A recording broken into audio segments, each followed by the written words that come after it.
Hello student, आप सब जान चुके हैं आने वाली रीट में एक ही एग्जाम होगा। ये चर्चा महीने भर से हम सब सुनते आ रहे हैं कि मंत्री जी का बयान वगैरह आप सब ने देख लिए होंगे, सुन लिए होंगे कि जो आने वाली रीट होगी उसमें एक ही एग्जाम होगा। जहां पहले 2 एग्जाम होते थे, रीट पात्रता एंड मेन एग्जाम, उसकी जगह अब एक ही एग्जाम होने वाला। ये तो बात फिक्स है। लास्ट बार थर्ड ग्रेड भर्ती के लिए, थर्ड ग्रेड टीचर बनने के लिए 2 एग्जाम हुए थे। अब जैसे ही सरकार बदली तो आपको, जैसा कि आप सबको बताएं कि जो थर्ड ग्रेड की भर्ती है ना, वो हमेशा प्रयोगशाला रही है। हर भर्ती से रिलेटेड जो प्रयोग होते हैं वो थर्ड ग्रेड की भर्ती में किए जाते हैं। तो इस बार भी ये एक प्रयोगशाला बन के रह गई। उसमें भी एक नया प्रयोग किया गया कि जहां पहले थर्ड ग्रेड भर्ती के लिए 2 एग्जाम होते थे, उसकी जगह अब एक ही एग्जाम करवाया जाएगा। हालांकि आपके लिए तो बहुत ही अच्छी खबर है, क्योंकि जहां 2 भर्ती होती है ना, वहाँ टाइम बहुत लगता है। एक भर्ती के लिए समझो आप 1 साल, फिर दूसरी भर्ती के लिए 1 साल, और उसके बीच में गैप और 3 साल, और उसके बाद में आप सब जानते हो राजस्थान की भर्तियां कभी कुछ कभी कुछ, कभी लीक कभी आउट, कभी स्टे कभी कुछ और। तो इस वजह से आप मान लो कि आपके 5 साल के एक थर्ड ग्रेड टीचर बनने के लिए आपको 5 साल का इंतजार करना पड़ेगा।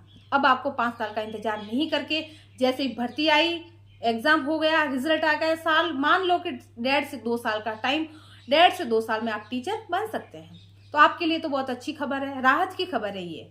अब आगे प्रक्रिया ये है कि जैसे ही आचार संहिता खत्म हो जाएगी, चुनाव का माहौल लगभग आप समझ लो कि खत्म हो गया है। जून में आचार संहिता भी समाप्त हो जाएगी। उसके बाद में 2024 की रीट की भर्ती आएगी। दूसरी भर्तियां हो सकता है कि बाद में आए, लेकिन रीट की भर्ती 100% 2024 में ही आएगी। और हो सकता है कि एग्जाम 2025 में हो, लेकिन वैकेंसी अभी निकलेगी। और इन सब चर्चाओं के बीच में जो पढ़ने वाले स्टूडेंट है ना, वो कहीं ना कहीं डिस्टर्ब हो रहे हैं कि यार जब 2 की जगह 1 एग्जाम होगा तो परीक्षा का पैटर्न क्या होगा, सिलेबस क्या होगा, हम क्या पढ़ें क्या नहीं पढ़े, क्या छोड़ें।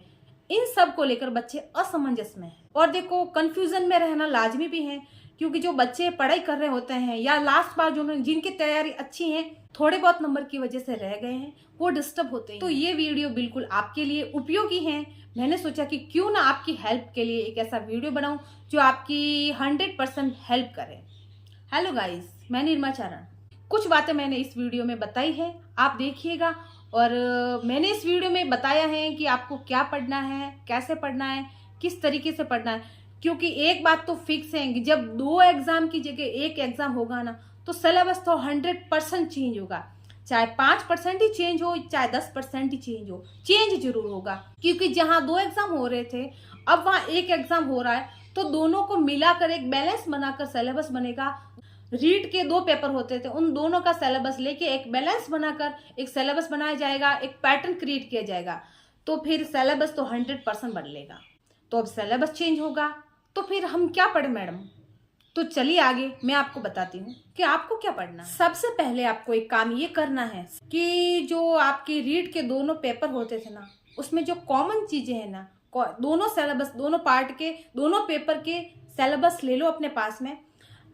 L1 वाले भी, L2 वाले भी, दोनों सिलेबस की प्रिंट आउट निकलवा लो।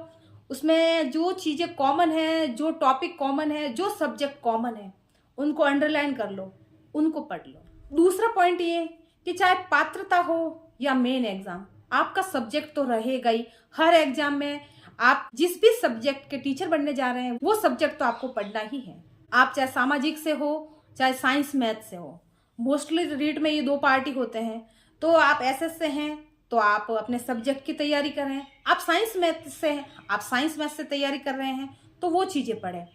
दूसरी बात हो गई ये, अपने सब्जेक्ट पर अच्छी पकड़ बनानी है, उसको अच्छे से तैयार कर लेना है। तीसरा आपको पढ़ना है साइको, क्योंकि मोस्टली जो अपने first grade, second grade and third grade की जो भर्तियां होती है ना, साइको तीनों में पूछी जाती हैं। और साइको 100% पूछी जाएगी, वो छूटेगी नहीं, चाहे सिलेबस चेंज हो या ना हो। तो जो साइको के जितने भी टॉपिक हैं, आप उनको क्लियर कर ले, 100% तैयारी कर ले उनकी। चौथी बात कि आपको पढ़ना क्या है। चौथा जो आपको पढ़ना है वो ये है कि देखो, आप शिक्षक बनने जा रहे हैं, तो शिक्षा से संबंधित सारी चीजें तो आपसे पूछी जाएगी ही। विद्यालय में जाओगे तो शिक्षा से संबंधित सारे टॉपिक आपको पढ़ाने होंगे। क्या क्या? शैक्षिक परिदृश्य, शिक्षण विधियां एंड विद्यालय विषय, ये तीनों चीजें आप पढ़ ले। क्योंकि शैक्षिक परिदृश्य में सारा के सारा आपके शिक्षा से रिलेटेड जो भी परिदृश्य हैं वो आ जाएगा। शिक्षण विधियां हैं वो आपसे पूछी जाएगी 100%। देखो, चाहे थर्ड ग्रेड का एग्जाम हो, सेकंड ग्रेड का हो या फर्स्ट ग्रेड का हो, ये चीजें तो पूछी जाती ही हैं, क्योंकि शिक्षक बनने जा रहे हैं तो शिक्षा से संबंधित, शिक्षार्थी से संबंधित एंड विद्यालय से संबंधित जो भी चीजें हैं वो तो आपसे पूछी जाएगी, और वो आपको पता होनी चाहिए ना, क्योंकि आप विद्यालय में जा रहे हैं, बच्चों के आप शिक्षक हैं, शिक्षा देने जा रहे हैं और शिक्षार्थी को देने जा रहे हैं, तो शिक्षा से संबंधित सारी चीजें आपको क्लियर कर लेनी है। पांचवी चीज आपको जो पढ़नी है वो है आपकी भाषा।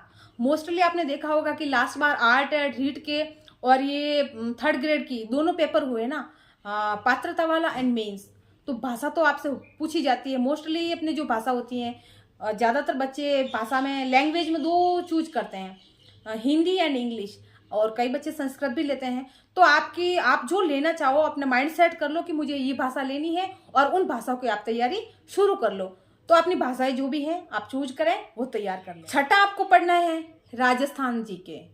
जिस भी राज्य में जो भी भर्ती निकलती है ना, उस राज्य का जो जीके है, जो सामान्य ज्ञान है, वो उस एग्जाम में पूछा जाता है, ताकि जिस राज्य से रिलेटेड जो बच्चे हैं उनको ज्यादा लाभ मिले। तो अपने राजस्थान में जो भी भर्तियां होगी उसमें मोस्ट ऑफ पार्ट होता है राजस्थान जीके का। तो आपको अपने राजस्थान जीके पर पकड़ बनानी है, और राजस्थान जीके आपको 100% पढ़ना है। सबसे ज्यादा जो पार्ट होता है अपने एग्जाम में, आप खुद भी किसी भी एग्जाम के पेपर उठा के देख लो कि आपको ज्यादा से ज्यादा जो पार्ट मिलेगा वो आपको मिलेगा आपके राजस्थान जीके का। इसलिए आपको राजस्थान जीके पर ज्यादा पकड़ बनानी है, राजस्थान जीके पर ज्यादा जोर देना है। अच्छे से तैयार कर लो राजस्थान जीके। एक बार वापस से मैं आपको कंक्लूजन बता दूं कि सबसे पहले आपको जो पढ़ना है, पॉइंट नंबर 1, उसमें आपको रीट प्री का एंड रीट मेंस का सिलेबस ले लो, और उसमें जो कॉमन चीजें हैं उनको नोट डाउन कर लो कि आपको वो पढ़ना है। दूसरे नंबर पर जो आपको पढ़ना है मनोविज्ञान। तीसरे नंबर पर जो आपको पढ़ना है शैक्षिक परिदृश्य, शिक्षण विधियां एंड आपके विद्यालय विषय। चौथे नंबर पर पढ़ना है लैंग्वेज, पांचवें नंबर पर राजस्थान जीके, और छठे नंबर पर आपका सब्जेक्ट। अगर आपके पास कॉपी पेन है तो इन 6 पॉइंट को नोट डाउन कर लो और ये चीजें पढ़ लो। सिलेबस चेंज जरूर होगा, ज्यादा फर्क नहीं पड़ेगा। अगर आपका 80% पोर्शन तैयार है तो अगर 20% भी चेंज हो गया तो ज्यादा फर्क पड़ने वाला नहीं है, क्योंकि वैकेंसी आएगी, सिलेबस आएगा, एग्जाम होगा, उसमें तो बहुत ज्यादा गैप रहेगा। इस गैप के बीच में आप ये जो 20% जो चेंज होगा, 10%, 20% जो भी सिलेबस चेंज होगा उसको आप आसानी से क्लियर कर लोगे। अगर आपका 80% तैयार है तो जब सिलेबस चेंज होगा तो आप पर ज्यादा दबाव नहीं पड़ेगा, आप ज्यादा हड़बड़ी में नहीं रहेंगे।